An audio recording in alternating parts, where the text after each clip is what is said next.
राष्ट्रपिता महात्मा गांधी जो राम राज्य की कल्पना करते थे, राष्ट्रपिता महात्मा गांधी जो रघुपति राघव राजा राम का पाठ करते थे, राष्ट्रपिता महात्मा गांधी जो भगवान श्री राम के सच्चे भक्त थे। और याद रखिएगा मान्यवर, इस सरकार को आपके माध्यम से कहना चाहता हूं, भगवान को अपने भक्त से बहुत प्यार होता है। आज भगवान श्री राम आपको श्राप दे रहे होंगे कि तुम हमारे भक्त को अपमानित कर रहे हो। आपने इस महत्वपूर्ण बिल पे मुझे अपनी बात कहने का मौका दिया। मान्यवर, मुझे आज वो दृश्य याद आ रहा है जब भारत की सरकार किसानों के खिलाफ 3 काला कानून लेकर आई थी और उस समय हमने रोका था मान्यवर, निवेदन किया था, विनती की थी, हाथ जोड़ा था कि किसानों के साथ विश्वासघात मत कीजिए, लेकिन सरकार ने नहीं सुनी। सर, हमने विरोध किया, हम बेल में आए, सरकार को चिताया, हमें सस्पेंड करके बाहर कर दिया गया। सर, 7 दिन तक इसी संसद के परिसर में हम लोग निलंबित करके रखे गए। सरकार ने हमारी बात नहीं सुनी। 1.5 साल तक किसानों ने सड़क पे धरना दिया और 750 किसानों ने अपनी शहादत दी। संजय जी, उसके बाद बिल पर बोलिए। वो उसी पे बोल रहे हैं सर, इसी पे बोल रहे हैं, इसी पे बोल रहे हैं। इस देश का किसान, बोलिए, इस देश का मजदूर, इस देश का अन्नदाता। सर, आपका चेहरा आ रहा है, मेरा भाषण मेरा चल रहा है, चेहरा आपका आ रहा है। आपका इस देश का किसान, आपका आ रहा है, आपका आता है। इस देश का मजदूर, इस देश के करोड़ों लोग सड़कों पर उतरे, उनको खालिस्तानी कहा गया, पाकिस्तानी कहा गया, गोलियां चलाई गई, लाठियां चलाई गई, बड़े बड़े कील गाड़ दिए गए सड़कों पे। और 1.5 साल के बाद प्रधानमंत्री जी एक दिन प्रकट होते हैं, कहते हैं मेरी तपस्या में कमी हो गई, हम कानून वापस ले रहे हैं। आज मैं आपसे कहना चाहता हूं मान्यवर, यह ऐतिहासिक भूल आप करने जा रहे हैं, ये गुनाह और पाप आप दोबारा करने जा रहे हैं।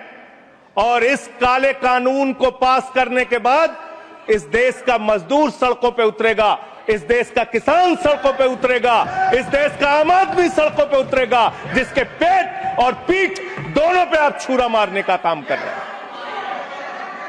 ये मैं कहना चाहता हूं मान्यवर।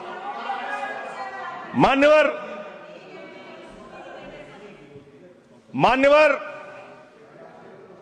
यह बिल किस मंशा और उद्देश्य के तहत लाया गया है?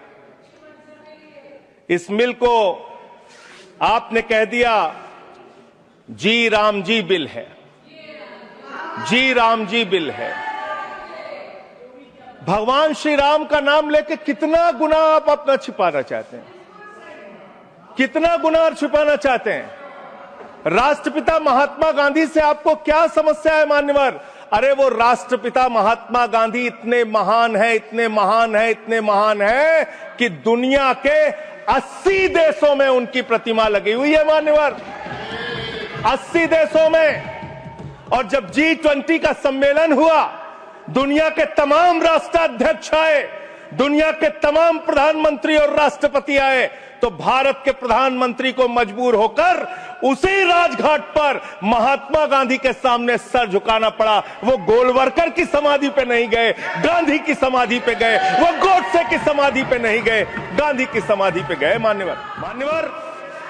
राष्ट्रपिता महात्मा गांधी जो राम राज्य की कल्पना करते थे, राष्ट्रपिता महात्मा गांधी जो रघुपति राघव राजा राम का पाठ करते थे, राष्ट्रपिता महात्मा गांधी जो भगवान श्री राम के सच्चे भक्त थे।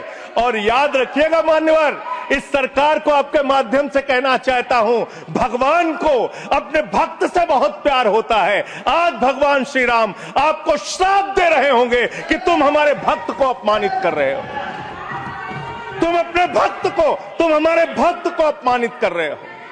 भगवान श्री राम आपको जरूर श्राप दे रहे होंगे मान्यवर।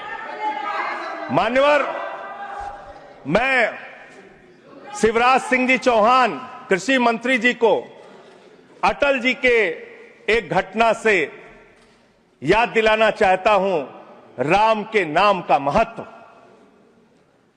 एक उनके प्रतिद्वंदी ने बयान दिया, मान्यवर राजनीतिक प्रतिद्वंदी ने, उस प्रतिद्वंदी ने कहा अगर अटल जी को पूजा करनी है तो मेरी पूजा क्यों नहीं करते, मेरे नाम में भी राम लिखा हुआ है।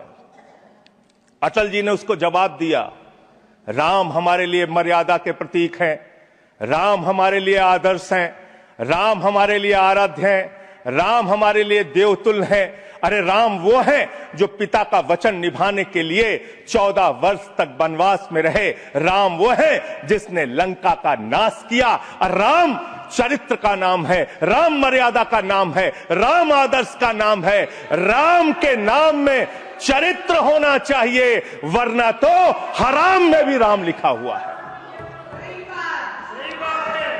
वरना तो हराम में भी राम लिखा हुआ है।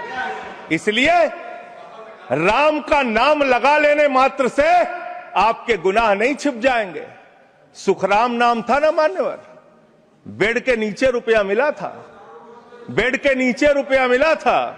और मैं सोच रहा था कि जब क्या इस जी राम जी योजना से आप भगवान श्री राम का सम्मान कर रहे हैं या अपमान कर रहे हैं? आप भगवान श्री राम का सम्मान कर रहे हैं या उनको गली मोहल्ले गांवों में बदनाम कर रहे हैं? मैं पढ़ रहा था, एक खबर मिली, राजस्थान में मनरेगा योजना में 200 करोड़ का भ्रष्टाचार। मैंने पढ़ा गुजरात में 500 करोड़ रुपए का भ्रष्टाचार। ये सारे कागजात हैं। मैंने पढ़ा उत्तर प्रदेश में मनरेगा योजना में मजदूरों के नाम पे हजारों करोड़ का भ्रष्टाचार। हरियाणा में मान्य हजारों करोड़ का भ्रष्टाचार। सर योजना पे बोल रहा हूँ, सर योजना पे बोल रहा हूँ। मनरेगा सारा कागज चाहिए आपको, इनके भ्रष्टाचार का कागज चाहिए सर दे दूंगा, इनको दे दूंगा। लेकिन अब मैं सोच रहा था कि अब अगर चर्चा होगी तो क्या चर्चा होगी, लोग क्या कहेंगे? अरे भाजपाइयों ने जी राम जी योजना के तहत 1000 करोड़ का भ्रष्टाचार यूपी में कर लिया।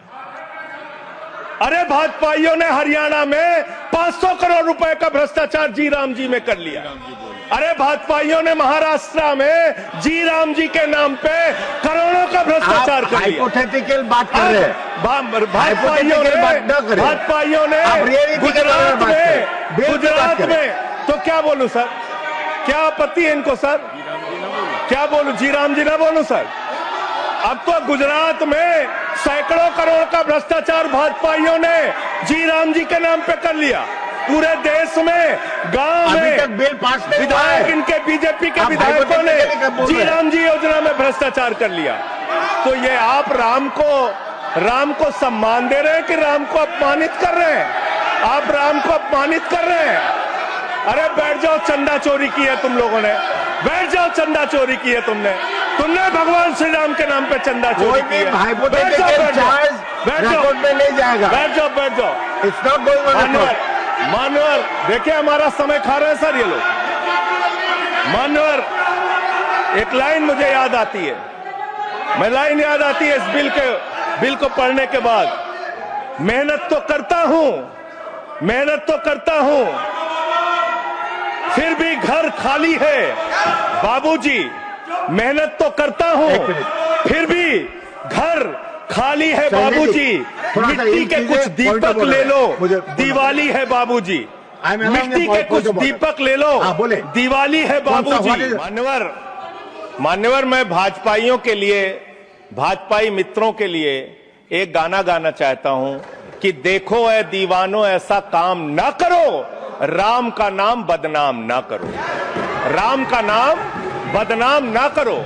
इस जी राम जी योजना के नाम पे पूरे देश में आप लोगों का जो भ्रष्टाचार है, हम नहीं चाहते कि वो हमारे आराध्य भगवान श्री राम के साथ जुड़े।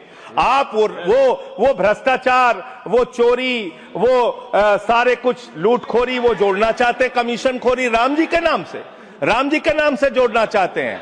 लेकिन मैं क्या करूं मान्यवर, मैं तो कह रहा हूं, आप फिर आ गए मान्यवर, हम लोगों को तो मान्यवर हम तो कह रहे हैं, देखो ए दीवानों ऐसा काम ना करो, राम का नाम बदनाम ना करो। लेकिन हमारे भाजपाई मित्र कह रहे हैं राम राम जपना पराया माल अपना, राम राम जपना पराया माल अपना। इनका ध्यान लूटखोरी और भ्रष्टाचार में लगा हुआ है। इस कानून में क्या लिखा हुआ मान्यवर, इस कानून में लिखा हुआ है मान्यवर, इसमें लिखा हुआ है कि 40% हिस्सा राज्य सरकारें देंगी, 60% हिस्सा केंद्र सरकार देगी। पहले 90% हिस्सा केंद्र सरकार देती थी, 10% हिस्सा राज्य सरकारें देती थी। आज तो ज्यादातर राज्य सरकारें आपकी नीतियों की बदौलत, आप जीएसटी का पैसा खाते हैं, राज्यों के टैक्स का पैसा खाते हैं, आपने राज्यों को खोखला कर दिया, आपने राज्यों को कर्ज में डुबा दिया। अब आप कह रहे हैं राज्य सरकारें इसमें पैसा लगाएंगी, यानी आप इस योजना को मारना चाहते हैं, आप इस देश के मजदूरों का हक मारना चाहते हैं, इस योजना को पूरी तरीके से खत्म और समाप्त करना चाहते हैं। इस मंशा से आप इस योजना को लेके आए हैं, क्योंकि राज्यों के ऊपर आज जो कर्जा है वो मैं पढ़ के आपके सामने सुनाना चाहता हूं। तमिलनाडु 8,34,000 करोड़ रुपए, उत्तर प्रदेश 7,69,000 करोड़ रुपए, महाराष्ट्र 7,22,000 करोड़ रुपए, पश्चिम बंगाल 6,58,000 करोड़ रुपए, कर्नाटक 5,57,000 करोड़ रुपए, राजस्थान 5,62,000 करोड़ रुपए, आंध्र प्रदेश 4,85,000 करोड़ रुपए, गुजरात 4,67,000 करोड़ रुपए, केरल 4,29,000 करोड़ रुपए, मध्य प्रदेश 4,18,000 करोड़ रुपए, तेलंगाना 3,89,000 करोड़ रुपए, बिहार 3,19,000 करोड़ रुपए। ये कर्जे में डूबे हुए राज्यों से आप ये कह रहे हैं कि 40% पैसा लगाओ, यानी कि सर आप ये हम बोल रहे हैं, कौन बोल रहा है सर, ये क्या हो रहा है? मैं आपसे पूछना चाहता हूं, राज्य जो कर्जे में डूबे हुए हैं, जो आप बोल रहे हैं वही रिकॉर्ड में जा रहा है। मान्यवर मैं ये कहना चाहता हूं कि जो राज्य पहले से ही लाखों लाख करोड़ रुपए के कर्जे में डूबे हुए हैं, आप उनसे कह रहे हैं 40% पैसा आपको लगाना होगा। आप इस योजना में कह रहे हैं कि आप एरिया तय करेंगे, एरिया आप निर्धारित करेंगे कहां पे ये आपकी स्कीम लागू होगी या नहीं लागू होगी, इसको आप तय करेंगे। ये कितने 125 दिन की आप बात कर रहे हैं मान्यवर, आंकड़ा उठाकर देख लीजिए, मंत्री जी यहां पर मौजूद हैं। 100 दिन के रोजगार की गारंटी है मनरेगा योजना में, लेकिन औसतन पूरे हिंदुस्तान में 50 दिन से ज्यादा रोजगार आपने नहीं दिया। आपने मजदूरों के साथ धोखा करने का काम किया। और आंकड़े ये बताते हैं कि आपका जो बजट का निर्धारण होता है 12 करोड़ लोगों के लिए 267 रुपए के हिसाब से अगर आप मजदूरी निर्धारित करते हैं तो करीब करीब 3,13,000 करोड़ रुपए बनती है। आप उसके लिए 86,000 करोड़ रुपए का बजट रख रहे हैं, यानी कि मंशा आपकी शुरू से स्वयं यही है कि आप इस योजना के तहत लोगों को काम नहीं देना चाहते हैं, मजदूरी नहीं देना चाहते हैं। लेकिन मजदूरों के हक में, मजदूरों की आवाज उठाने वाले लोग देश भर में संगठित हो रहे हैं। ये आप दूसरा अपराध करने जा रहे हैं। मैं आपको कहना चाहता हूं, आपके माध्यम से इस सरकार को चेतावनी देना चाहता हूं।